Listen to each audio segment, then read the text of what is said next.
Hello, dear aspirants. Welcome back to NurtureNet, your one-stop destination for everything you need to crack UGC Net Home Science.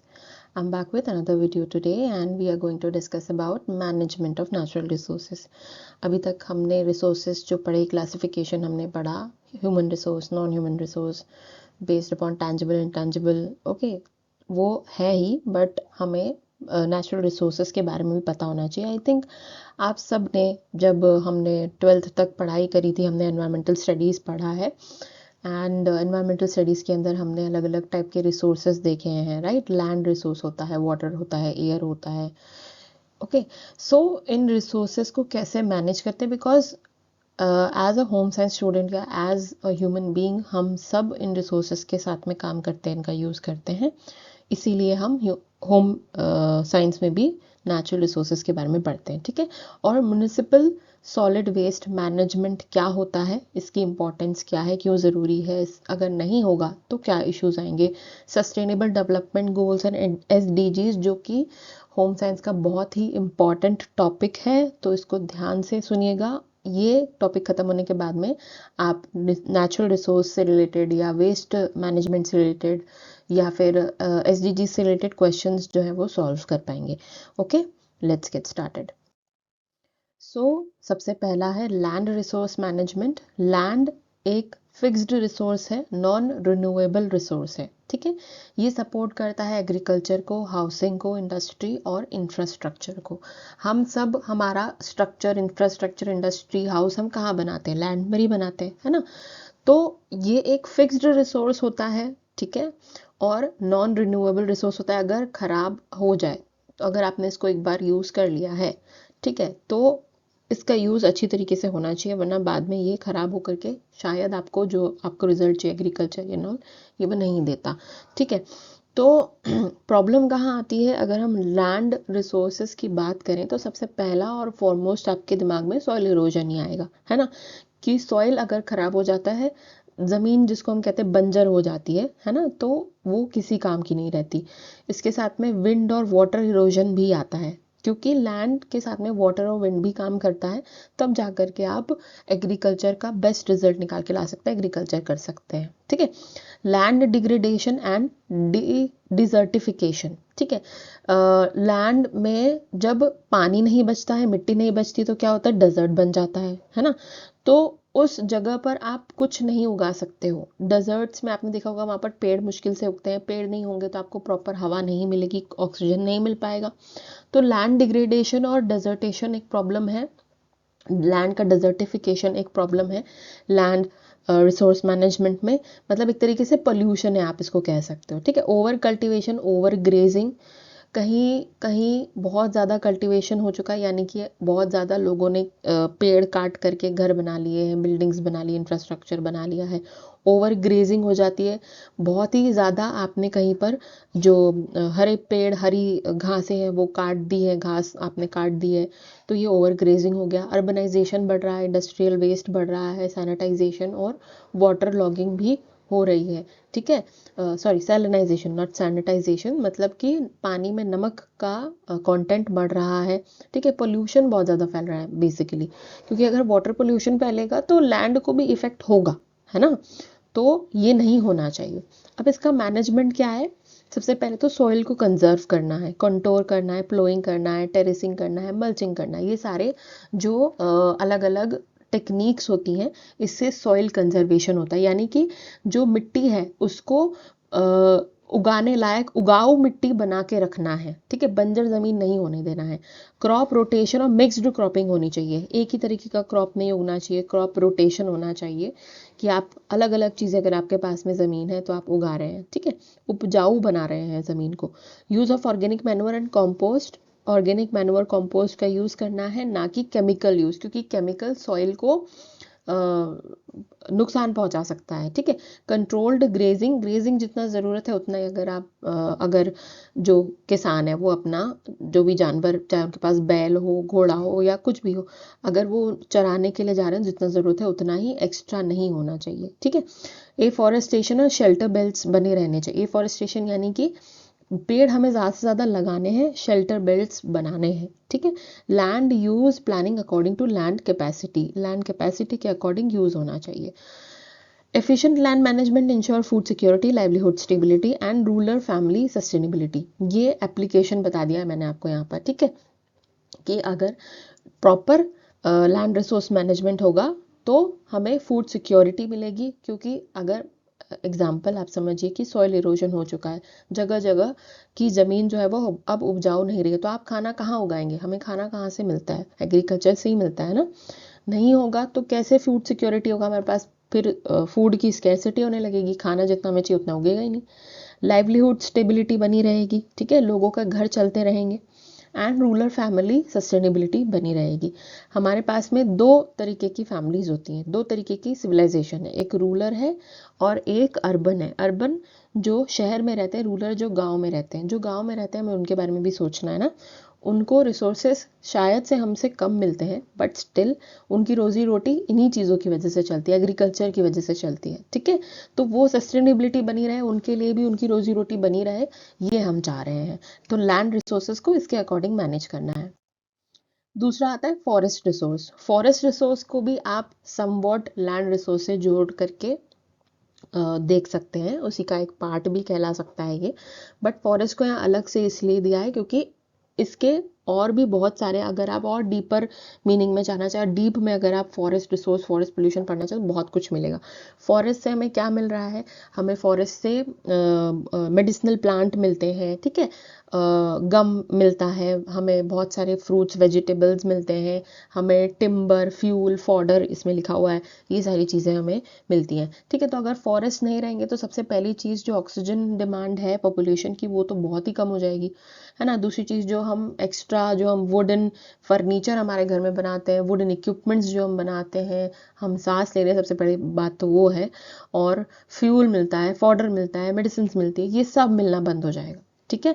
तो forest एक renewable natural resource है, मतलब पेड़ अगर cut जाए तो उसे दोबारा उगाया जा सकता है, इसलिए कहा जाता है कि ज़्यादा से ज़्यादा पेड़ को उगाया जाए, है ना, रिन्यूएबल सोर्स है। और दूसरी चीज़ की पेड़, आप अगर एक फल तोड़ भी लेते हैं तो उससे पेड़ खुश होता है, अगले साल उसमें और फल आते हैं, है ना। तो रिन्यूएबल सोर्स यानी कि यहाँ पर हम उसको रिन्यू कर सकते हैं, दोबारा हम उसे उगा सकते हैं, और ज़्यादा से ज़्यादा आप जो भी उससे लेना चाहें वो ले सकते हैं, चाहे वो फ्यूल हो, टिम्बर हो, वुड हो, फ्रूट्स हो, वेजिटेबल्स हो, खाना आपका जो भी हो वो ज़्यादा से ज़्यादा ले सकते हैं, बट आपको उसकी केयर करनी पड़ेगी, तभी मिलेगा, ऐसे नहीं मिलेगा, ठीक है। इंपॉर्टेंस क्या है फॉरेस्ट का, सॉइल इरोजन प्रिवेंट करता है। देखो मैंने कहा था ना, डायरेक्ट ये रिलेटेड है लैंड रिसोर्सेज से। तो लैंड रिसोर्सेज का क्या मेन प्रॉब्लम, हमारा सॉइल इरोजन नहीं था, तो अगर सॉइल इरोजन रोकना है तो फॉरेस्ट रिसोर्स मैनेजमेंट करना पड़ेगा, पेड़ लगाने पड़ेंगे। क्लाइमेट और रेनफॉल को रेगुलेट करता है, बायोडाइवर्सिटी को मेंटेन करता है, एक घर भी मिलता है उन जानवरों को जो जंगल में रहते हैं, है ना। आप जंगल काट दोगे तो वो कहाँ रहेंगे, ठीक है। Source of livelihood for tribal and rural families, tribal rural families के लिए एक सोर्स ऑफ लाइवलीहुड होता है, उनकी कमाई होती है इससे। Carbon sink control global warming, global warming pollution चाहे कुछ भी हो, फॉरेस्ट उसको कंट्रोल करने का काम करता है, ठीक है। फिर प्रॉब्लम कहाँ आती है, डिफॉरेस्टेशन प्रॉब्लम है एक बहुत बड़ी, जहाँ पर फॉरेस्ट काटे जाते हैं एग्रीकल्चर के नाम पर, इंडस्ट्री के नाम पर, कि हम यहाँ पर इंडस्ट्री बनाएंगे, वो नहीं होना चाहिए ना। इलीगल लॉगिंग यानी कि जैसे जिन पेड़ों पर गवर्नमेंट रोक लगा देती है कि आपको ये पेड़ नहीं काटने हैं और इनको बेच नहीं सकते, जैसे चंदन के पेड़ हैं, कई जगहों पर बहुत ऐसे फॉरेस्ट हैं जहाँ पर चंदन जो है वो सर्टिफाइड, अगर आप सेलर हो वो गवर्नमेंट के थ्रू ही आ सकता है, ठीक है। ऐसे नहीं कि आपने तोड़ लिया और बेच लिया, वो नहीं हो सकता। तो ऐसे बहुत सारे पेड़ हैं जो इलीगल नहीं बेचे जा सकते, बट लोग करते हैं, तोड़ के और बेचते हैं। आई थिंक आप सबने पुष्पा मूवी देखी होगी, उसमें वो मूवी में आपको इलीगल लॉगिंग के बारे में बताएंगे कि वहाँ पर कैसे वो पेड़ को काट करके और फिर इलीगली उसे ट्रांसपोर्ट करके बेचते हैं, है ना। तो ये भी एक तरीके का प्रॉब्लम है फॉरेस्ट डिप्लीशन का, क्योंकि क्या होता है, लोग अपने पैसा कमाने के लिए फॉरेस्ट को नुकसान पहुंचाते हैं, तोड़ तोड़ करके ले जाते हैं, है ना। और जैसे कि मैंने कहा, मूवीज आप अगर देखो तो उसे एक नॉलेज पॉइंट ऑफ व्यू से देखो तो काफ़ी कुछ सीखने को मिलता है ना। तो एग्जाम्पल है कि यहाँ पर इलीगल लॉगिंग का, ठीक है। फॉरेस्ट फायर्स, कई बार आग लग जाती है, जैसे कि अभी अभी आई थिंक कौन से ईयर में, 2005 में, लास्ट ईयर ही है ना, लास्ट ईयर ही अमेजोन फायर के बारे में हमने सुना था। अमेजोन के जंगल में आग लग चुकी है, वो काफ़ी दिनों दिनों तक, महीनों तक वो जल रहा है, क्योंकि अमेजोन जंगल काफ़ी घना है, बहुत बड़ा है, इसीलिए।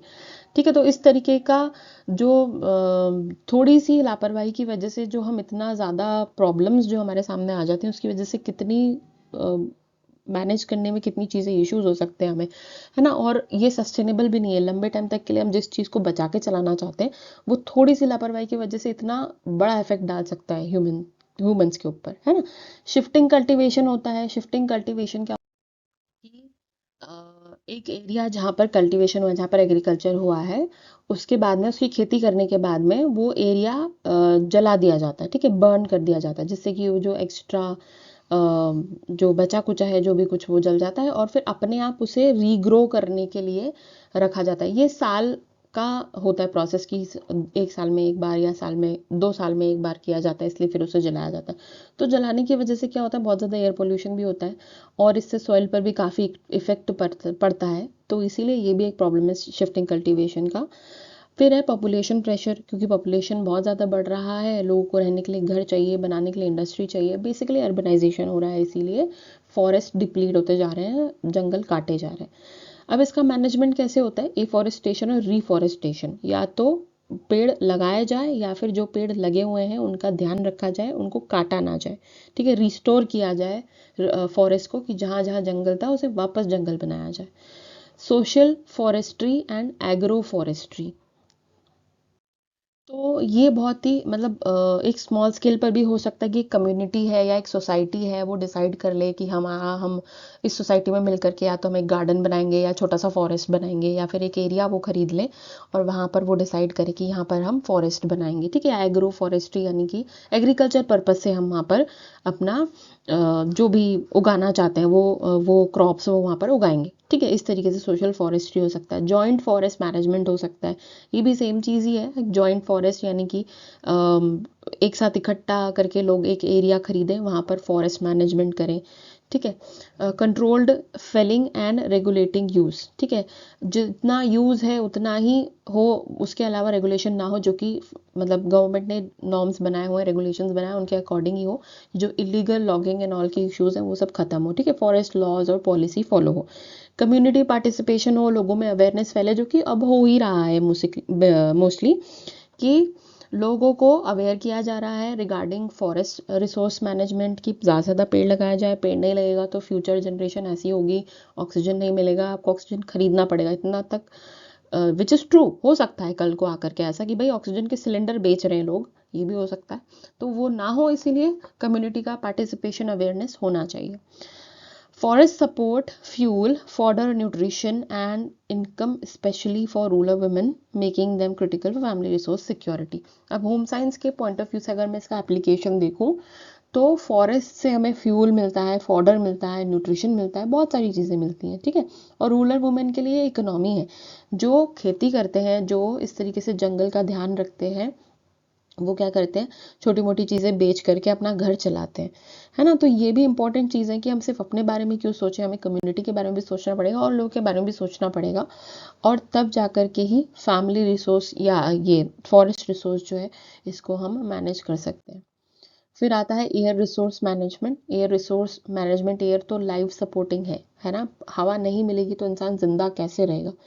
ये भी एक रिन्यूएबल सोर्स है, क्योंकि ये भी आप वापस रिन्यू हो सकता है। अगर आप पेड़ लगाएं तो ज़्यादा से ज़्यादा ऑक्सीजन मिलेगा, है ना। आप ऑक्सीजन लेते हैं, कार्बन डाइऑक्साइड रिलीज करते हैं, पेड़ उसका उल्टा करते हैं, वो कार्बन डाइऑक्साइड लेते हैं और ऑक्सीजन रिलीज करते हैं। तो आप देखो कि एक तरीके से बैलेंस बना हुआ है दुनिया में, बट हम क्या कर रहे हैं, वो बैलेंस को ख़त्म कर रहे हैं। पेड़ काट रहे हैं तो सिर्फ कार्बन डाइऑक्साइड रह जाएगा, फिर क्या लोगे हवा, क्या सांस लोगे, है ना। अब सोर्सेस ऑफ एयर पोल्यूशन क्या होते हैं, पहला तो है व्हीकुलर इमिशन। अब हर इंसान, बड़ी फैमिली हो रही है, हर फैमिली में एक इंसान को एक गाड़ी चाहिए, जिसकी वजह से पोल्यूशन फैल रहा है ना। इंडस्ट्रियल स्मोक निकलता है, फॉसिल फ्यूल बर्न होते हैं, बायोमासेस बर्न होते हैं, हाउस होल्ड फ्यूल यूज़ होता है, चूल्हा वगैरह यूज़ करते हैं। आज भी रूरल एरिया में चूल्हे का यूज़ किया जाता है, ऑल्दो अर्बनाइजेशन में अब गैस लाइन्स आ चुकी हैं या बहुत से घर पे लोग सिलेंडर भी यूज़ करते हैं, बट स्टिल बहुत जगह पर अभी भी चूल्हा यूज़ किया जाता है, जिसकी वजह से स्मोक होता है। स्मोक क्या करता है? एयर पोल्यूशन फैलाता है। कंस्ट्रक्शन डस्ट, जब कहीं कंस्ट्रक्शन चल रहा होता है तो उसके आसपास आपने देखा होगा कितना ज़्यादा डस्ट उड़ता है, वो बहुत ज़्यादा एयर पोल्यूशन करता है। ठीक है, अब इन एयर पोल्यूशन की वजह से होता क्या है? रेस्पिरेटरी डिजीजेस हो जाते हैं, अस्थमा, ब्रोंकाइटिस जैसा, एसिड रेन होती है, ग्लोबल वार्मिंग होती है, क्वालिटी ऑफ लाइफ रिड्यूस होती है। ऑब्वियसली कि अगर कोई पर्सन बीमारियों के साथ क्यों रहना चाहेगा? अच्छी क्वालिटी ऑफ लाइफ तो वही कहलाएगी जहाँ पर कोई इंसान बीमार ना हो, खुश रहे, अच्छे से काम कर सके, अपना लाइवली आराम से कमा सके, लाइवलीहुड कमा सके, है ना। तो यहाँ क्वालिटी ऑफ लाइफ भी रिड्यूस हो रही है, जो कि अभी हो रहा है दिल्ली में। Damage to crops and ecosystem, ये सिर्फ ह्यूमंस को ही नहीं, क्रॉप्स और इकोसिस्टम को, सब चीज़ों को इफेक्ट करता है।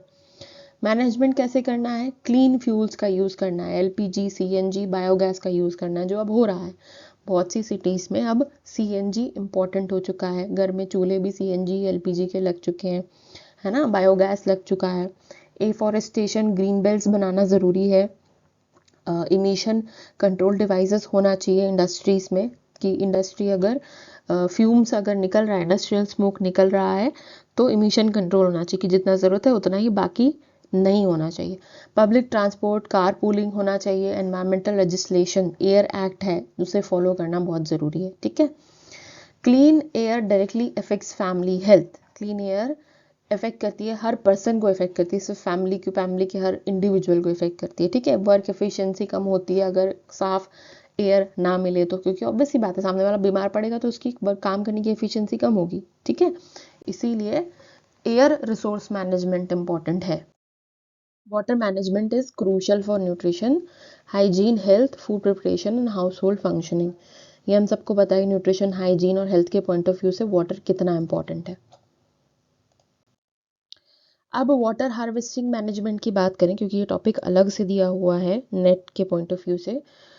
वाटर हार्वेस्टिंग क्या होती है? कलेक्शन करना, स्टोरेज करना, वाटर का कंजर्वेशन करना, ये वाटर हार्वेस्टिंग मैनेजमेंट होता है। ठीक है। रेन वाटर को आप कैसे फ्यूचर में यूज़ कर सकते हो? एक तो पहले ही ग्लोबल वार्मिंग की वजह से, पोल्यूशन की वजह से रेन भी प्रॉपर नहीं आ पा रही है, इतना बुरा हाल हो चुका है अब, है ना। तो जो बचा कुचा है एटलीस्ट हम उसे तो बचा लें। रिचार्ज करना है ग्राउंड वाटर लेवल को, रिड्यूस करना है dependence on surface water, prevent run of and soil erosion, run of और सॉइल इरोजन को रोकना है और इंश्योर करना है वाटर एबिलिटी स्केर्सिटी के टाइम पर बनी रहे। ठीक है। पहले के लोग क्या करते थे? पहले के आपने देखा होगा गाँव में ज़्यादातर कुएं या पॉन्ड छोटा छोटा या लेक्स वगैरह क्यों हुआ करते थे? क्योंकि वो एक एक तरीके का वन टाइम मेहनत हुआ करती थी, कि एक बार आपने अगर कुआं बना दिया तो उसके बाद में हमेशा के लिए उसमें रेन वाटर हार्वेस्ट होगा, हमेशा के लिए रेन वाटर होगा उसमें, और ग्राउंड लेवल जो है, वाटर ग्राउंड लेवल जो है वो हमेशा बना रहेगा। ठीक है। तो पहले के लोग जो होते थे वो काफ़ी दूर का सोचते थे, हमेशा अच्छे के लिए सोचते थे, और इसीलिए आज हमारे पास में पानी है, क्योंकि वो सोचते थे। अब अगर हम नहीं सोचेंगे तो हमारे आने वाली जनरेशन के लिए कुछ नहीं बचेगा। ठीक है। तो चलो देखते हैं कौन कौन से टाइप्स होते हैं कि कैसे आप वाटर हार्वेस्टिंग कर सकते हैं। सबसे पहले roof top rain water harvesting, ये बहुत कॉमन है, इसको हमने पढ़ा है पहले भी, 10th 11th 12th में भी इसको, जब एनवायरमेंटल स्टडीज़ पढ़ी थी उसके बारे में हमने देखा था।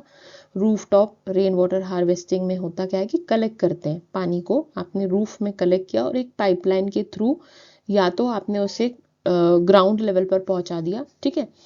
Through pipes and gutters, gutters का मतलब हमेशा गंदा नहीं होता, गटर्स मतलब कि कुछ इस तरीके से नाली बनाई जाती है जिसमें से पानी जो है वो निकल के चला जाए। ठीक है। गटर के नाम से लोग गंदा ही सोचते हैं। गटर एक्चुअली में एक हम कह सकते हैं कि एक बनावट है। ठीक है। पाइप के जैसा ही बनावट है जिसमें से पानी जाता है। ठीक है।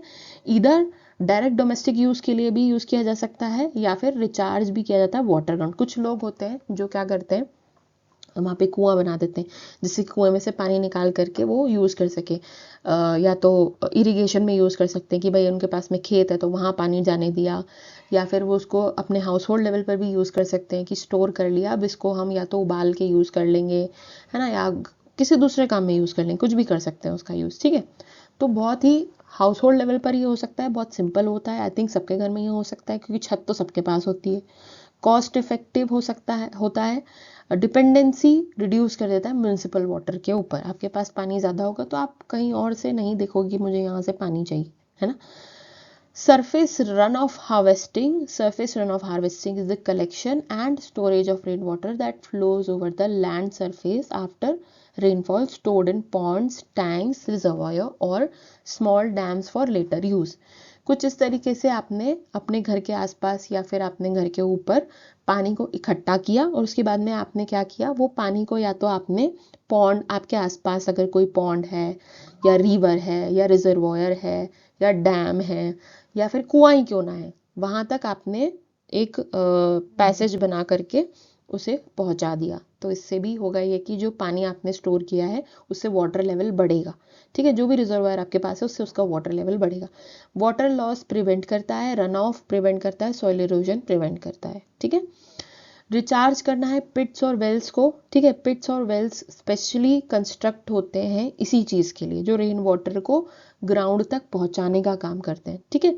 अब इसको रिचार्ज करने का अगर आपने काम किया, अंडरग्राउंड लेवल जो है पानी का बढ़ाया, तो फ्यूचर के लिए लैंड रिसोर्सेज बनाए रखने के लिए या आपके यूज़ के लिए भी ग्राउंड वाटर इम्प्रूव होगा और पानी का डिप्लीशन जो है वो कम हो जाएगा और आप इसको यूज़ कर सकते हैं।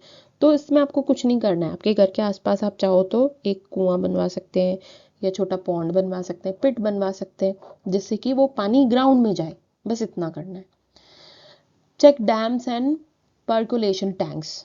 डैम्स और पर्कुलेशन टैंक्स स्मॉल बैरियर्स होते हैं, ठीक है, और स्टोरेज होते हैं स्ट्रक्चर बिल्ड अक्रॉस स्ट्रीम्स और drainage channels to slow down water flow.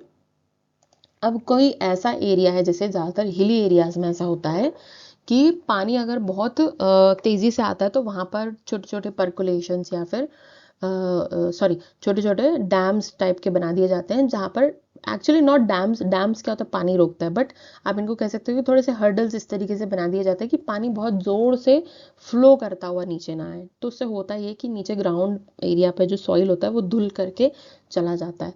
अब वो रोकने के लिए आप क्या कर सकते हो, डैम्स चेक कर सकते हो, ठीक है, ड्रेनेज चेक कर सकते हो कि पानी का फ्लो जो है वो प्रॉपर बना रहे, ठीक है। और इससे ग्राउंड वाटर जो है वो भी रिचार्ज रहे, ग्राउंड वाटर लेवल भी बना रहे। ये कम्युनिटी बेसिस पर हो सकता है कि लोगों ने, आसपास के लोगों ने, कोई एरिया है वहाँ पर आप डैम्स जा करके आप चेक कर रहे हो कि कहीं कोई ड्रेनेज एरिया जो है वो प्रॉपर काम कर रहा है कि नहीं कर रहा है, कहीं पानी रुक तो नहीं रहा है, जहाँ रुकने की ज़रूरत है वहाँ प्रॉपर रुक रहा है, कि कहीं बहुत तेज़ी से तो नहीं आ रहा है जिसकी वजह से वो एरिया का सारा सॉइल जो है वो धुल जा रहा है, ये भी चेक करना होता है, ठीक है। तो ये 4 टाइप्स ऑफ वाटर हार्वेस्टिंग थे जो हमने देखे। ओके, सो अब हम बात करते हैं एडवांटेजेस और एप्लीकेशन की। रेन वाटर हार्वेस्टिंग के एडवांटेजेस क्या हैं। सबसे पहला तो ये लो कॉस्ट होता है, इको फ्रेंडली होता है, बहुत ज़्यादा कुछ पैसा खर्च करने की ज़रूरत नहीं पड़ती है आपको। कोई भी एक या दो इसमें से आप कोई टेक्निक, कोई भी रेन वाटर हार्वेस्टिंग की आप यूज़ कर लो और बहुत कॉस्ट फ्रेंडली होती है, लो कॉस्ट होती है और इजीली आप इसको इनकलकेट कर सकते हो। Improve ground water level improve होता है तो लोगों को फ्यूचर के लिए पानी की किल्लत नहीं होगी। आपने सुना होगा घरों में बोरिंग होते हैं, बहुत से आप में से बहुत से लोगों के घर में होंगे। तो बोरिंग क्या होता है कि ग्राउंड वाटर लेवल जो होता है उसका पानी यूज़ किया जाता है, ग्राउंड लेवल पर जो पानी होता है उसको यूज़ किया जाता है, ठीक है। तो उसको बनाए रखने के लिए ये ज़रूरी है। रिड्यूसेस वाटर बिल्स, ऑब्वियस, अगर आप ग्राउंड वाटर लेवल यूज़ करेंगे, ग्राउंड लेवल का वाटर यूज़ करेंगे तो आपके वाटर बिल्स बहुत कम हो जाएंगे जिसके आप पैसे भर रहे हैं। Sustainable house hold water supply हो जाएगा, ठीक है, फ्यूचर जनरेशन के लिए भी पानी बचेगा। Application promote self reliant house hold, reduces women drudgery and support sustainable family living. अपनी फैमिली के लेवल पर अगर आप इसको सोचोगे तो काफ़ी फ़ायदेमंद है लिविंग के लिए, और फ्री में पानी अगर मिल रहा है आपको ग्राउंड वाटर लेवल का तो क्या इशू है। अब हम बात करें म्युनिसिपल सॉलिड वेस्ट डेवलपमेंट की। अब आपने अब सुना होगा कि स्वच्छ भारत अभियान जो चल रहा है हमारे पूरे इंडिया में, घर घर जो व्हीकल्स आते हैं, सफाई वाले आते हैं, वो क्या करते हैं, कचरा आपसे लेते हैं और उसको अलग अलग फॉर्म में डिवाइड करके सेग्रीगेट करके और फिर वो उसको लेकर के जाते हैं, फिर वो उसे ट्रीट करते हैं, है ना, अलग अलग। जैसे कि अगर कोई ऐसी चीज़ होगी, जैसे फूड आइटम्स है, जो फूड के लेफ्ट ओवर्स हैं, वो उसको अलग तरीके से सेग्रीगेट करते हैं, और प्लास्टिक को अलग करते हैं, पेपर को अलग करते हैं, है ना। आपको कहा जाता है नॉर्मल, अगर इंसान को अगर बोला जाए उसे समझना है तो सिखाया जाता है सूखा कचरा अलग और गीला कचरा अलग कीजिए, ठीक है। तो ये किया जाता है। हॉस्पिटल्स इंडस्ट्री लेवल पर अलग तरीके से होता है। तो ये क्या है एक्चुअली में, म्युनिसिपल सॉलिड वेस्ट मैनेजमेंट ही है। अब वो एक्चुअली में करते, हमें तो पता है कि वो हमारा कचरा लेकर के जाते हैं, बट वो एक्चुअली में क्या करते हैं वो आज हम समझेंगे। ये भी होम साइंस और रिसोर्सेज से रिलेटेड है, क्योंकि ये भी एक तरीके से हमारा जो वेस्ट है वो पोल्यूशन फैलाता है, और वो अगर आपने ऐसे ही छोड़ दिया तो उससे लैंड पोल्यूशन होगा, उससे एयर पोल्यूशन होगा, उससे वाटर पोल्यूशन होगा। वो रोकने के लिए सॉलिड वेस्ट मैनेजमेंट होता है, ठीक है। तो म्युनिसिपल सॉलिड वेस्ट क्या होता है यहाँ पर, it refers to non liquid non hazardous waste generated from household, market, office, institution and commercial establishment. जहाँ कहीं से भी वेस्ट डेवलप होता है, वो वेस्ट क्या है, सॉलिड वेस्ट है, म्युनिसिपल सॉलिड वेस्ट रेफर कहा गया है उसको, ठीक है, अर्बन और सेमी अर्बन एरियाज में। एग्जाम्पल, फूड वेस्ट हुआ, पेपर वेस्ट हुआ, plastic, glass, metal, ashes, street sweepings, जो भी निकलता है सब कुछ ये इसके अंदर आता है, उसे कहा गया म्युनिसिपल सॉलिड वेस्ट, ठीक है। अब म्युनिसिपल सॉलिड वेस्ट मैनेजमेंट क्या है। मैनेजमेंट एक सिस्टमैटिक कंट्रोल है, generation, segregation, collection, storage, transportation, processing, treatment and safe disposal of solid waste to protect human health, environmental quality and community wellbeing, ठीक है। एक पूरा सिस्टमैटिक प्रोसेस होता है, जैसे कि हमने मैनेजमेंट का पढ़ा था, ये भी वही है, मैनेजमेंट है, नाम है ना। तो यहाँ पर क्या किया जाता है, सिस्टमैटिक कंट्रोल होता है, जो भी वेस्ट हमें जहाँ से भी मिले उसका जनरेशन, उसका सेग्रीगेशन, उसका collection, storage, transportation, processing, treatment, और अगर कोई ऐसी चीज़ है जो हमें डिस्पोज ऑफ करनी है, उसको सेफली कैसे डिस्पोज करेंगे, ये सारा काम होता है म्युनिसिपल सॉलिड वेस्ट मैनेजमेंट के अंदर। MSWM शॉर्ट फॉर्म में मैंने लिख दिया है, काफ़ी बड़ा है इसीलिए, ठीक है। अब इसका एडवांटेज क्या है, क्योंकि ह्यूमन हेल्थ को प्रोटेक्ट करना है, एनवायरमेंट क्वालिटी को बनाए रखना है, इसीलिए जैसे मैंने अभी बताया पॉल्यूशन फैलता है बस उसे रोकने के लिए। सोर्सेज क्या होते हैं म्युनिसिपल सॉलिड वेस्ट के, रेसिडेंशियल हाउस होल्ड, मतलब रेसिडेंशियल एरिया से जो निकला, जो हमारे घरों से कचरा निकलता है, ठीक है। कमर्शियल एरिया से जो निकलता है, shop, hotel, market and all, दुकानों से या इंडस्ट्री लेवल से। इंस्टीट्यूशन लेवल से निकलता है, हॉस्पिटल से निकलता है, स्कूल से निकलता है, नॉन बायोमेडिकल वेस्ट भी होता है हॉस्पिटल्स में। स्ट्रीट स्वाइपिंग्स और पब्लिक प्लेसेस से जो कचरा निकलता है, जो कि लोग बहुत करते हैं, कचरा पब्लिक में फेंकते हैं जो नहीं करना चाहिए, उसको भी आप सोचो कि ये लोग साफ कर रहे हैं, कचरा हम कर रहे हैं, साफ ये कर रहे हैं ये क्या बात हुई।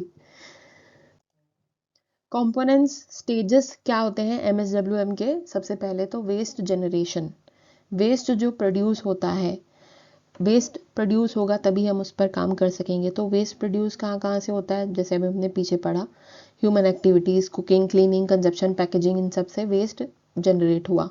उसके बाद में उसका सेग्रीगेशन होता है, मतलब हर वेस्ट को अलग अलग उसमें कैटेगरी में डिवाइड कर दिया जाता है, ठीक है।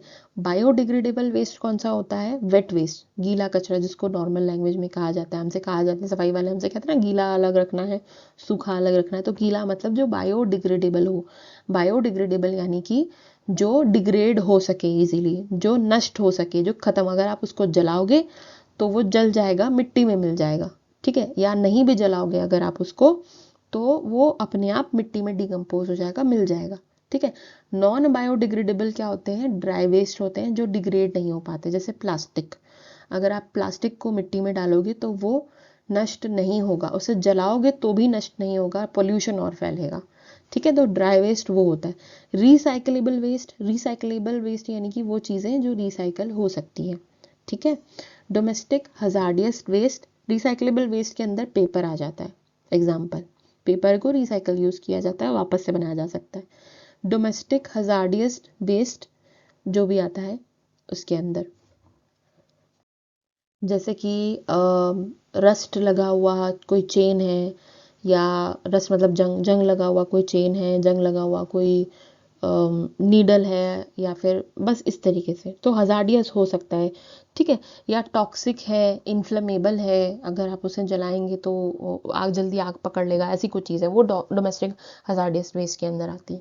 ठीक है, अब segregation at source is the backbone of effective waste management. अगर पहले से ही सेग्रीगेट कर दिया जाए तो मैनेजमेंट बहुत इजी होता है, बहुत इफेक्टिव होता है। अब आप ये सोचो कि ये सारा कचरा अगर आपने एक ही डस्टबिन में डाल दिया, जो कि हम पहले करते थे, है ना।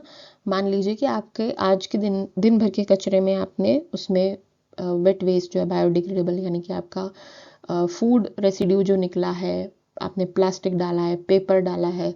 ठीक है, अब आपके घर में मान लो कि कोई चीज़ कांच टूट गया है, तो वो कांच भी आपने क्या किया, उसमें डाल दिया। या फिर सुई निकली है, ठीक है, किसी चीज़ से आपने धागा, सुई होती है ना हमारी, वो सुई निकली है, वो आपने उसमें डाल दी। जो सेफ्टी पिन हम यूज़ करते हैं वो आपने उसमें फेंक दी क्योंकि वो टूट चुकी है। ठीक है, अब वो तो आपने डाल दिया है, बट ये सोचो कि जो इस वेस्ट को सेग्रीगेट करेगा, वो उसको इंजरी हो सकती है, बिल्कुल हो सकती है ना। तो हम क्या करते हैं, हम कोशिश ये करेंगे कि अपने अपने घर से हम ये चीज़ें अपने आप जो है सेग्रीगेट करके अगर हम दें, तो ये इफेक्टिव हो जाता है काफ़ी ज़्यादा, सामने वाले को चोट भी नहीं पहुंचती, उसे नुकसान भी नहीं पहुंचता, है ना।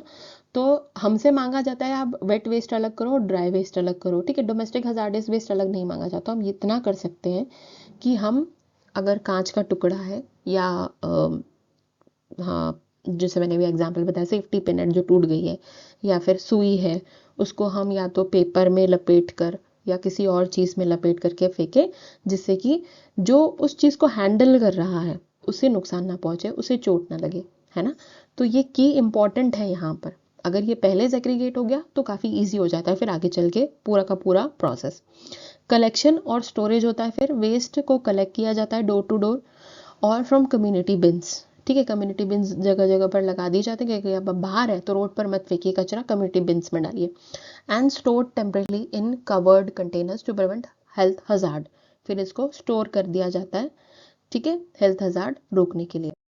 अब इसके बाद क्या हो रहा है, ट्रांसपोर्टेशन हो रहा है। ठीक है, वेस्ट कलेक्ट करके ट्रांसपोर्ट किया जाता है अलग अलग जगह पर, टू प्रोसेसिंग और डिस्पोजल साइट्स पर ले जाया जाता है। ठीक है, कवर्ड व्हीकल में लिया जाता है ताकि पॉल्यूशन ना फैले उससे, है ना, लिटरिंग या आग ना लग जाए या पॉल्यूशन ना फैले, इसीलिए कवर्ड व्हीकल्स पे ले जाया जाता है। ठीक है, तो अब आप देखो कि जो डिग्रेडेबल होगा उसे ले जा कर के ऐसी जगह पर जहाँ पर उसको या तो जलाया जा सके, या फिर उसे मिट्टी में मिलाया जा सके, या उसका मैन्योर बनाया जाता है। ठीक है, खाद बनाई जाती है, और जो नॉन बायोडिग्रेडेबल होते हैं उसका ट्रीटमेंट होता है, जो भी ट्रीटमेंट किया जाता है, या फिर उसे रिसाइकल किया जाता है, बॉटल एंड ऑल है उसे रिसाइकल किया जा सकता है।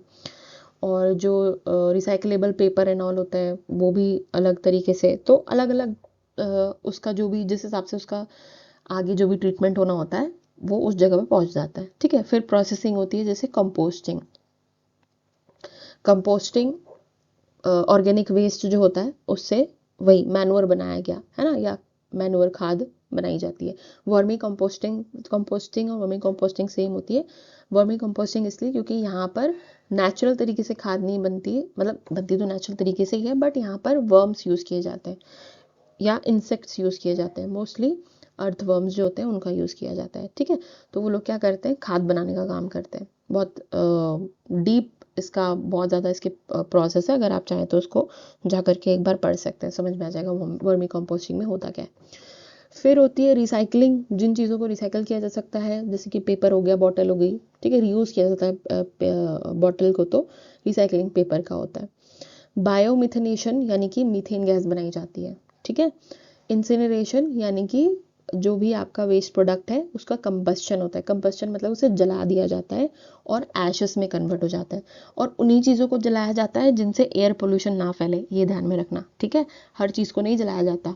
तो जलाने के बाद में जो एशेस होती हैं उसको या तो मिट्टी में आप वापस मिला सकते हो, या वो ऐश को किसी और चीज़ के लिए यूज़ कर सकते हैं।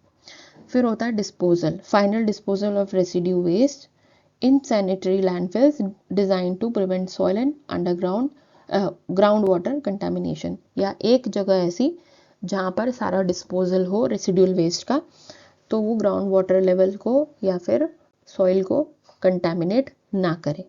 ठीक है, क्या क्या मेथड्स हैं, ये आई थिंक हम पहले भी पढ़ चुके हैं, मेथड्स पीछे भी आ चुके हैं। कंपोस्टिंग जो मैंने बताया था, बायोलॉजिकल डिकम्पोजिशन होता है, वेस्ट जो है वो न्यूट्रिएंट रिच रहता है इसलिए उसका मैन्योर खाद बनाई जाती है। रिसाइकल करा जाता है, पेपर प्लास्टिक मेटल ग्लास को रीयूज किया जाता है। Sanitary landfilling, proper lining covering, leachate management होता है। ठीक है, इसमें क्या होता है कि एक एरिया सिलेक्ट किया जाता है, ठीक है, और उसमें कुछ इस तरीके से या तो पाइप फिटिंग होती है या कुछ इंस्ट्रूमेंट फिट किए जाते हैं जिससे कि अगर कोई गंदा पानी है या गंदा लिक्विड है उसका प्रॉपर वहाँ पर ट्रीटमेंट होता है। ठीक है, तो अब उसमें केमिकल भी यूज़ किए जा सकते हैं, कई लोग केमिकल यूज़ करते हैं, कुछ अलग अलग तरीके से यूज़ करते हैं। उसको ग्राउंड लेवल से ऊपर रखा जाता है जिससे वो ग्राउंड वाटर लेवल को इफेक्ट ना करे और उसका प्रॉपर ट्रीटमेंट भी होता रहे। That is leachate management. फिर आता है इंसिनरेशन, कंट्रोल करते हैं burning of waste, controlled burning of waste to reduce volume, use sparingly due to air pollution risk. Air pollution risk ज़्यादा होता है इसलिए इसे बहुत कम यूज़ किया जाता है, और उन्हीं जैसे मैंने बताया उन्हीं चीज़ों पर होगा जो एयर पोल्यूशन ना फैलाए। ठीक है, इंसिनरेशन। प्रॉब्लम्स क्या क्या आ सकती है अगर इम्प्रॉपर हो, MSWM मैनेजमेंट प्रॉपर ना हो तो डिजीज स्प्रेड हो सकती है, एयर वाटर सॉइल पोल्यूशन हो सकता है, ब्रीडिंग हो सकती है इंसेक्ट्स और रोडेंट्स की, यहाँ क्योंकि गंदगी जहाँ होती है स्पेसिफिकली फूड रेसिड्यू जहाँ होता है वहाँ पर इंसेक्ट्स और रोडेंट्स आ जाते हैं। ब्लॉकेज होता है ड्रेन का, poor quality of urban life की पुअर क्वालिटी हो जाती है, कचरा हर जगह होगा तो इंसान कैसे जिएगा। सस्टेनेबल डेवलपमेंट अब क्या है हम देखेंगे, बहुत ध्यान से सुनना, इंपॉर्टेंट टॉपिक है, काफ़ी सारे क्वेश्चंस इससे आते हैं। क्या इसका इंपॉर्टेंस है, सस्टेनेबल डेवलपमेंट गोल्स क्या क्या होते हैं, वो सब हम इसमें देखेंगे। ठीक है, तो सस्टेनेबल डेवलपमेंट में होता क्या है कि डेवलपमेंट करना है बिना जो हमारे रिसोर्सेस हैं उसको नुकसान पहुंचाए, कुछ इस तरीके से यूज़ करके कि वो हमारे फ्यूचर जनरेशन के लिए बचे रहे, है ना। तो सस्टेनेबल का मतलब यही होता है, आप कुछ चीज़ों को कुछ ऐसे आप यूज़ करो कि जितना ज़रूरत है उतना ही, और अपनी फ्यूचर जनरेशन के लिए आप उसे बचाओ।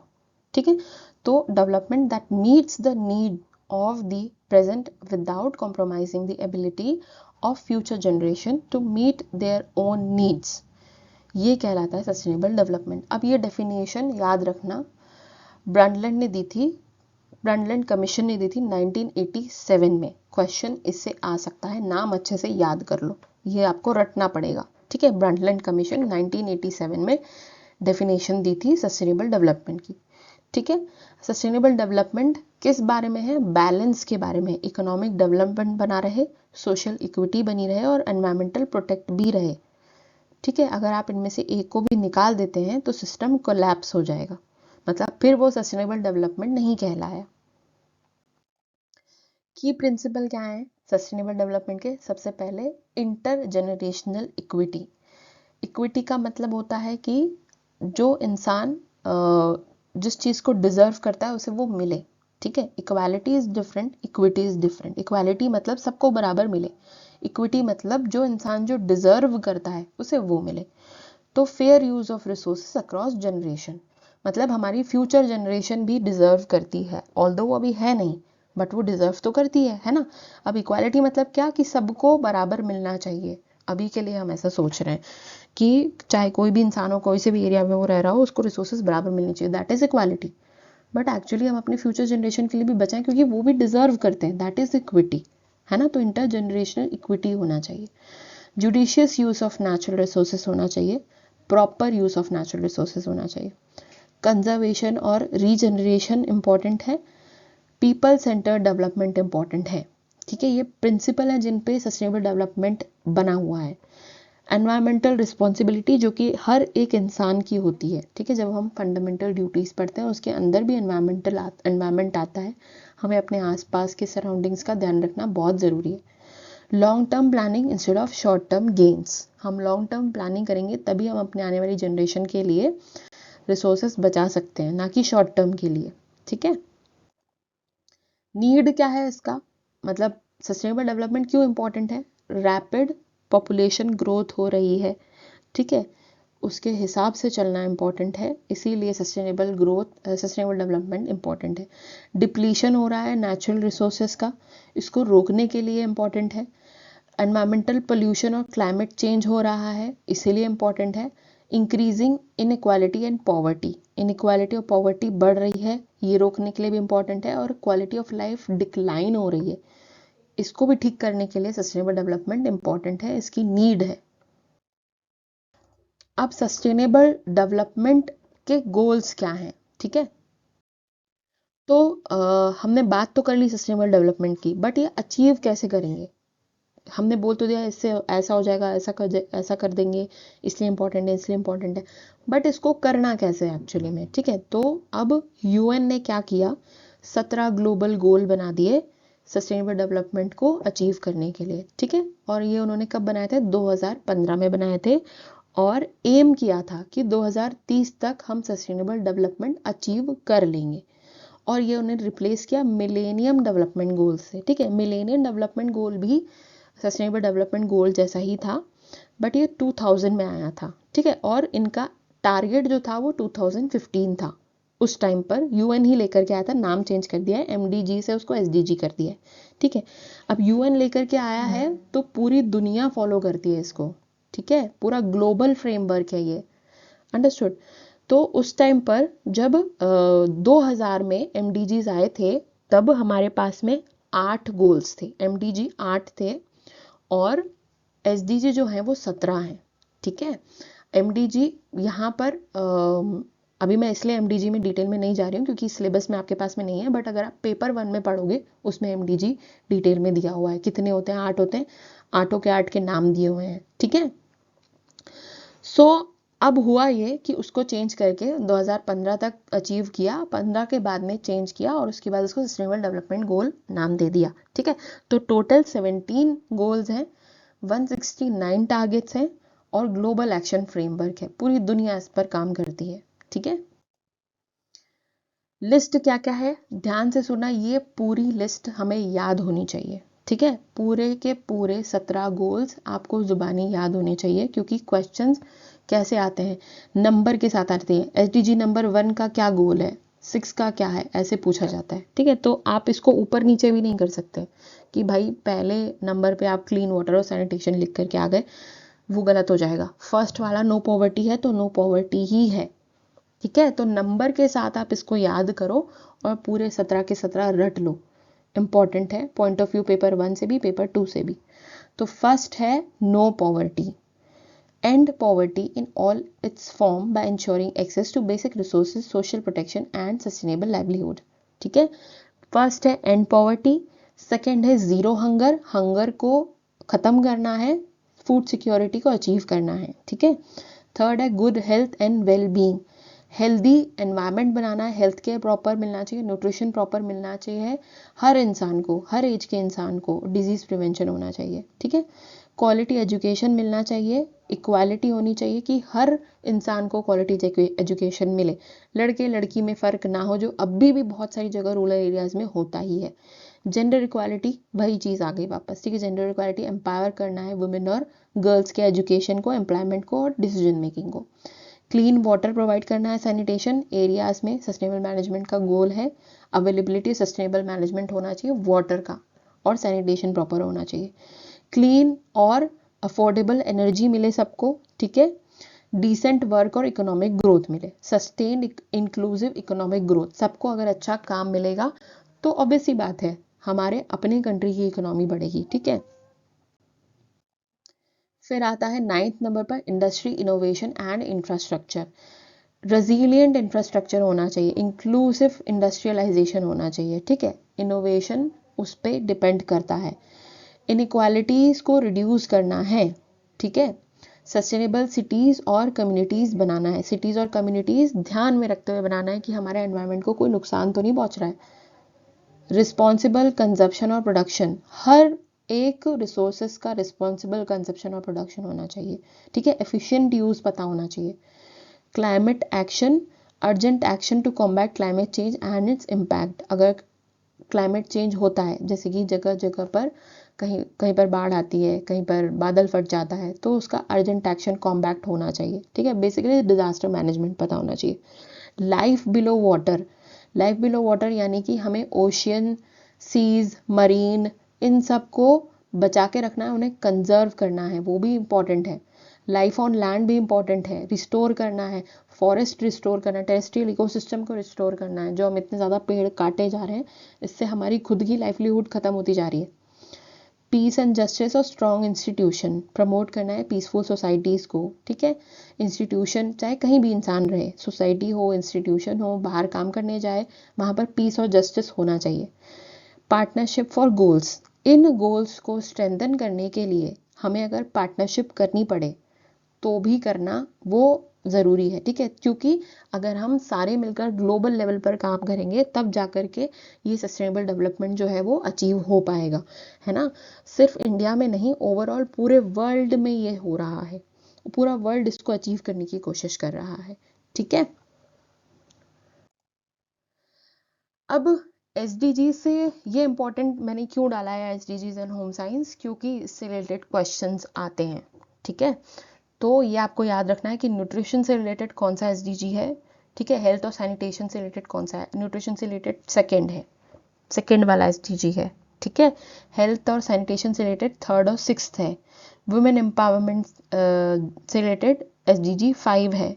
रिसोर्स मैनेजमेंट और कंजप्शन से रिलेटेड एसडीजी 12 है, नंबर। ठीक है, नंबर याद रखना। एनवायरमेंट एंड कंजर्वेशन से रिलेटेड 13, 14 और 15 है। कम्युनिटी डेवलपमेंट से रिलेटेड 11th एंड 17 है। एंड लिखा हुआ है, 11 और 17 है, ना कि 11 से लेकर के 17 है, कंफ्यूज मत होना। ठीक है, तो होम साइंस यहाँ पर माइक्रो लेवल इम्प्लीमेंटेशन करता है एसडीजीज का। फैमिलीज और कम्युनिटीज अगर अपने घर में फॉलो करेंगे, हर फैमिली अगर घर में फॉलो करेगी तो सबकी फैमिली में होगा, सबकी फैमिली में होगा तो एक कम्युनिटी में होगा, कम्युनिटी फॉलो करेगी तो एक स्टेट में होगा, रीजन में होगा, रीजन में हुआ तो स्टेट में होगा, स्टेट में हुआ तो कंट्री में होगा, कंट्री में होगा तो ऑल ओवर वर्ल्ड में होगा। ठीक है, तो ऐसे करके छोटे छोटे लेवल से स्टार्ट किया जाता है और बड़े लेवल तक पहुंचा जाता है। चलो, अब टॉपिक यहाँ पर ख़त्म होता है तो थोड़े से क्वेश्चंस देख लेते हैं रिलेटेड टू हमारा कंजर्वेशन, हमने मैनेजमेंट, रिसोर्स मैनेजमेंट हमने पढ़ा, जो भी हमने पढ़ा उससे रिलेटेड। ठीक है, तो क्वेश्चन फर्स्ट जो है वो जून 25 के पेपर से मैंने लिया है। क्वेश्चन पूछ रहा है, the national energy conservation day is celebrated on. National energy conservation day कब सेलिब्रेट किया जाता है। एनर्जी क्या है, एक तरीके का रिसोर्स है, और जब हम एसडीजीज पढ़ते हैं तो आपको ये सारी चीज़ें याद करने की ज़रूरत है। ठीक है, क्योंकि इससे रिलेटेड क्वेश्चंस आते हैं कि वर्ल्ड एनवायरमेंटल डे कब बनाया जाता है, वर्ल्ड एनर्जी कंजर्वेशन डे कब है, एयर कंजर्वेशन डे कब है, ये सारी चीज़ें। ठीक है, तो ये क्वेश्चन जून के पेपर में आया था। कौन सा है इसमें से, चलो चेक करते हैं। 15 अप्रैल है, 22 अप्रैल है, 15 मार्च है, 22 अप्रैल है, 5 जून है, या 14 दिसंबर है। 14 दिसंबर है। ठीक है, नेशनल एनर्जी कंजर्वेशन डे 14 दिसंबर को ऑब्जर्व करता है इंडिया। इंडिया में नेशनल है ना, तो इंडिया की बात हो रही है। जो कि कौन लेड करता है, bureau of energy efficiency, BEE, energy efficiency को प्रमोट करने के लिए, कंजर्वेशन अवेयरनेस को बढ़ाने के लिए। ठीक है, क्वेश्चन 2 जून 23 के पेपर से है, a waste disposal method where solid organic waste are converted to the residue and gaseous products through combustion. ऐसा वेस्ट डिस्पोजल मेथड जहाँ पर ऑर्गेनिक वेस्ट को कन्वर्ट किया जाता है रेसिड्यू में और गैशियस प्रोडक्ट में, कंबशन के थ्रू। कंबशन मतलब क्या, जलाना, बर्न करना। ठीक है, अब बर्न करना हमने किस में पढ़ा था, इंसिनरेशन, इंक्रीशन, इनकार्सिरेशन, इंक्यूबेशन, इंसिनरेशन में पढ़ा था। ठीक है, इंसिनरेशन वेस्ट डिस्पोजल मेथड है जहाँ पर सॉलिड वेस्ट को जलाया जाता है हाई टेम्परेचर पर और एशेस में कन्वर्ट कर दिया जाता है। ठीक है, दूसरे वर्ड इनक्रीशन, ये कोई वर्ड ही नहीं है एक्चुअली में वेस्ट डिस्पोजल का, तो ये गलत हो गया। इनकार्सिरेशन इम्प्रीजनमेंट होता है, ये कोई वर्ड नहीं है वेस्ट मैनेजमेंट का, तो ये भी गलत हो गया। इंक्यूबेशन एक बायोलॉजिकल टर्म होता है जहाँ पर हम बात करते हैं ग्रोथ की, कंबशन नहीं है ये। ठीक है, इंसिनरेशन है, याद रखो। वर्ड्स के साथ भी कभी कभी यूजीसी नेट खेल जाता है कि हमको इंसिनरेशन याद तो है बट उससे मिलते जुलते 4 और स्पेलिंग डाल देते तो हम कंफ्यूज जाते हैं, अरे यार इंसिनरेशन था या इंक्रीशन था। देखो इस वर्ड में और इस वर्ड में कितनी सिमिलैरिटी है, तो कई बार कंफ्यूज हो जाते हैं हम लोग, है ना। बट आप याद रखो, वर्ड का मीनिंग समझोगे तो याद रखोगे, ठीक है। SDG 5, 6, 7, 8 affordable and clean energy, gender equality, decent work, economic growth, clean water and sanitation, health and well-being। दिए 5 हैं बट पूछे सिर्फ 4 ही हैं, तो बहुत ध्यान से करना। हर SDG को नंबर के साथ में याद रखना इम्पॉर्टेंट है, ठीक है। तो SDG 5 जो है हमारा वो है जेंडर इक्वालिटी, ठीक है। और SDG 6 जो है वो है हमारा affordable clean water and sanitation है, ठीक है। Gender equality, clean water and sanitation. और SDG 7 जो है वो अफोर्डेबल क्लीन और क्लीन एनर्जी है। और 8th वाला जो है हमारा वो डिसेंट वर्क इकोनॉमिक ग्रोथ है, ठीक है। तो ए का हो गया सॉरी हाँ, ए का हो गया 2, बी का हो गया, ए का 2 है यहाँ पे, हाँ है सेकेंड वाला। ए का हो गया 2, बी का हो गया 4 clean water and sanitation, SDG 7 का हो गया 1 अफोर्डेबल क्लीन। सही है, ये वाला आंसर सही आ रहा है, ठीक है। चलो चेक कर लेते हैं फिर भी एक बार। हाँ, SDG gender equality, SDG 5 gender equality, 6 clean water and sanitation, 7 affordable clean energy और 8 decent work and economic growth, ठीक है। नंबर बार बार कह रही हूँ, नंबर और उस गोल को, क्या है वो गोल, वो याद रखो, क्वेश्चंस आते हैं। वो नो पॉवर्टी है, ठीक है। SDG 1 नो पॉवर्टी है, इसमें से कौन सा है, ए का 4 है, 2 है, तो ये तो कट गया, ये भी कट गया, ठीक है। तो SDG 2 जो है वो जीरो हंगर है ना, इसमें भी B1 है, इसमें B1 है। SDG 3 जो है वो गुड हेल्थ और वेलबींग है। और SDG 4 है वो क्वालिटी एजुकेशन है, ठीक है। डी का 2 है, तो सी का हमारा क्या था, सी का हमारा नो पॉवर्टी था, है ना। 5 नहीं है, नेटवर्क्स एंड पार्टनरशिप नहीं है कोई, ये कोई SDG ही नहीं है, नेटवर्क्स और पार्टनरशिप, ठीक है। तो आंसर जो है हमारा वो आ रहा है 3। ये भी गलत हो गया क्योंकि 5 है ही नहीं, आंसर हमारा 3 आ रहा है। चलो चेक करते हैं, 3 है आंसर, ठीक है। 1 SDG 1 no poverty, 2 zero hunger, 3 good health and wellbeing, 4 quality education. अब क्वेश्चन 5 जो है वो दिसंबर 2019 के पेपर से मैंने लिया है। यहाँ पर रिसोर्सेस को मैच करना है उनके एग्जाम्पल्स के साथ में, ठीक है। Personal resources, compare resources, community resources, family resources, ठीक है। हमने ये सब रिसोर्सेस पढ़े थे जब हमने ह्यूमन और नॉन ह्यूमन रिसोर्सेस पढ़े थे, है ना। पर्सनल रिसोर्स क्या है, एक ह्यूमन रिसोर्स है, मतलब एक पर्सन का खुद का रिसोर्स जो सिर्फ वो यूज़ कर सकता है। तो बताओ इसमें से क्या होगा, social ties, friendship, house equipment, solar energy, United Nations, creativity, knowledge, banks और स्कूल। क्रिएटिविटी ऑफ नॉलेज नहीं होगा, है ना, क्योंकि पर्सन की अपनी क्रिएटिविटी और अपना नॉलेज होता है, वो दूसरे का तो नहीं ले सकता। क्रिएटिविटी आपकी खुद की होगी, आप दूसरी क्रिएटिविटी पे आप काम नहीं कर सकते हो ना, कि वो जैसा करेगा वैसे ही मैं करूँगा, ऐसा होता भी नहीं है ना। तो पर्सनल रिसोर्सेज में क्रिएटिविटी नॉलेज आ गया, ठीक है। अब हमारा आंसर यहाँ पर A4 है, A4 2 है, ये तो ये कैंसिल आउट हो जाते हैं, ठीक है। देखते हैं इन दोनों में से कौन सा सही है। फिर आया कंपेयर रिसोर्सेस। कंपेयर यानी कि पीयर का मतलब क्या होता है, मतलब एक ग्रुप ऑफ फ्रेंड्स, जो आपके ग्रुप ऑफ फ्रेंड्स है वो पीयर कहलाएंगे, ठीक है। तो आप देखो कि नेट कैसे यहाँ पर टर्मिनोलॉजी के साथ में खेलता है ना। तो ग्रुप ऑफ फ्रेंड्स जो हैं उनके रिसोर्सेज क्या होंगे, सोशल टाइज, फ्रेंडशिप, हाउस और इक्विपमेंट। हाउस या इक्विपमेंट की ज़रूरत तो नहीं है, आप दोस्त के साथ अपना अलग घर तो नहीं बनाते हैं, है ना। Solar energy, United Nations. Solar energy, United Nations तो सबके लिए है ना, वो कोई ग्रुप के लिए नहीं होता है, वो सबके लिए होता है। क्रिएटिविटी नॉलेज हम ऑलरेडी मैच कर चुके हैं। बैंक्स और स्कूल्स भी एक कंपेयर रिसोर्स के लिए नहीं होता है, तो मुझे लग रहा है ए वाला होना चाहिए, है ना।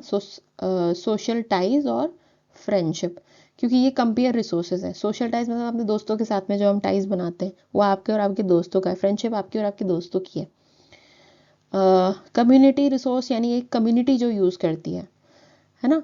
एक एरिया में रहने वाले लोग, एक कम्युनिटी में रहने वाले लोग। तो हाउस कम्युनिटी का तो नहीं होता है। सोलर एनर्जी तो सबके लिए ही होती है। यूएन क्या है, यूनाइटेड नेशंस एक तरीके की ऑर्गेनाइजेशन है, वो एक पर्टिकुलर कम्युनिटी के लिए तो नहीं है, वो पूरी दुनिया के लिए है ना। ग्लोबल लेवल पर काम करती है ना यूएन। अभी हमने पीछे देखा एसडीजी दिया यूएन ने, वो ग्लोबल के लिए दिया है, पूरी दुनिया के लिए दिया है। फैमिली रिसोर्स सॉरी बैंक्स और स्कूल्स हो सकता है, बैंक और स्कूल ही है ना, क्योंकि बैंक और स्कूल कम्युनिटी के लिए होते हैं। ठीक है, जैसे बैंक्स जो है लोगों के लिए पैसे जमा करने के लिए, वो कम्युनिटी जो पैसे जमा करती है। स्कूल बच्चों के लिए, बच्चे क्या है, कम्युनिटी है ना, बच्चों के लिए स्कूल है, बड़े तो नहीं जाते वहाँ पे। फैमिली रिसोर्सेज के अंदर हाउस और इक्विपमेंट आ जाएगा, हाँ, क्योंकि हाउस आप किसके लिए लेते हैं, फैमिली के लिए ही लेते हैं ना। ठीक है, तो आंसर हमारा अभी तक क्या आ रहा है, ए का 4 है, बी का 1 है, सी का सी का 4 है, फर्स्ट वाला है ना। सी का 5 है, फर्स्ट वाला है, ये नहीं है, क्योंकि यहाँ पर सी का 2 है।